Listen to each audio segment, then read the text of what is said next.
cardápio do café da manhã da jornalista Sara Castro passou por uma mudança.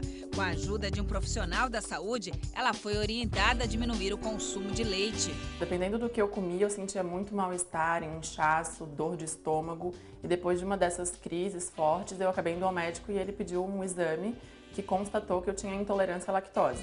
Diagnóstico que tem sido frequente em muitos consultórios. Estudos apontam que o problema atinge mais da metade da população adulta.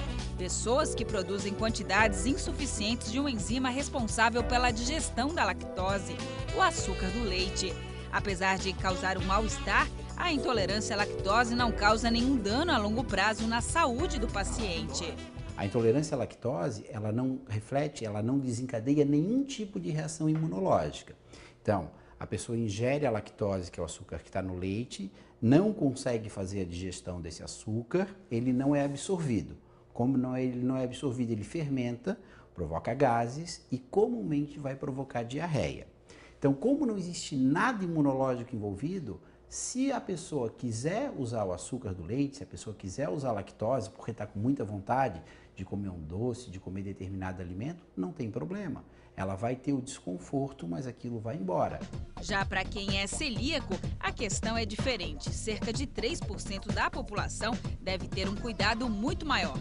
A intolerância ao glúten, principal proteína presente em alimentos como trigo, cevada e centeio, é permanente e o contato pode provocar a criação de anticorpos.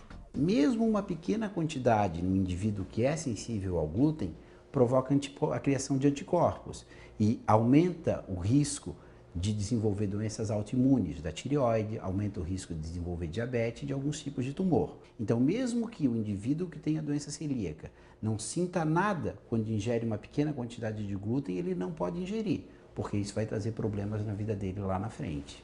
A doença celíaca pode ser diagnosticada em qualquer idade e os sintomas variam de pessoa para pessoa.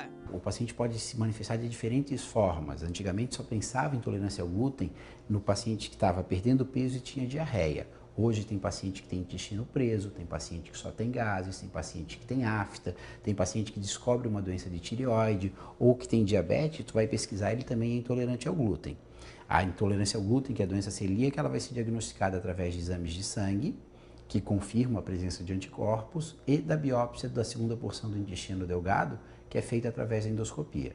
O médico ainda destaca que o mal-estar na ingestão de alimentos também pode ser causada por uma reação alérgica. O principal alimento costuma estar presente no grupo dos frutos do mar. A descoberta acaba sendo feita logo após a ingestão. O indivíduo que é sensível àquele alimento, ele vai ingerir, vai fazer uma resposta alérgica que vai dar sintoma digestivo, dor, náusea, eventualmente diarreia, acompanhado de outros sintomas. Então, coceira na pele, vermelhidão na pele. Em casos mais graves, ele vai ter aquele chiaço, aquela sibilância e pode chegar a ter falta de ar grave, com edema de glote. Então, quando a pessoa sabe que tem alergia a algum determinado alimento, aquilo tem que ser cortado. Não tem uma quantidade que seja segura para usar, mas a alergia, ela não dá sintoma só digestivo, ela geralmente vem acompanhada de lesões de pele, coceira na pele, vermelhidão e sintomas de falta de ar que pode chegar até a obstrução nos casos graves. Quando diagnosticado com uma alergia ou uma intolerância alimentar, o paciente precisa ter uma nova dieta, o que para muitos é encarado como o fim do mundo.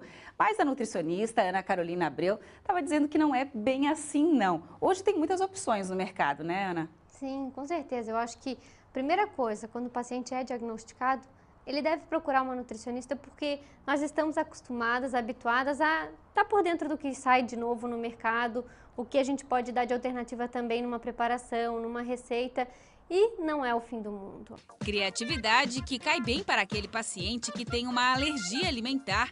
O mesmo conselho serve para quem tem a doença celíaca. A vantagem é que hoje muitos produtos substituem o glúten com ingredientes que mantêm o sabor. Hoje em dia, cada vez mais, a gente encontra diversas variedades, massas à base de arroz, à base de milho, os biscoitos a mesma coisa, pães com farinha de arroz, fécula de batata, de mandioca. Existe uma variedade grande. E para fazer as receitas em casa também é bem possível conviver numa boa com a doença celíaca. O mesmo acontece com a intolerância à lactose. Para diminuir o desconforto causado pelo leite, já é possível encontrar bebidas, chocolates e bolachas sem lactose. Diversidade no cardápio que, segundo a nutricionista, cai bem a todos. Quanto mais variada for a alimentação, menor é a chance de você desenvolver uma intolerância mais severa.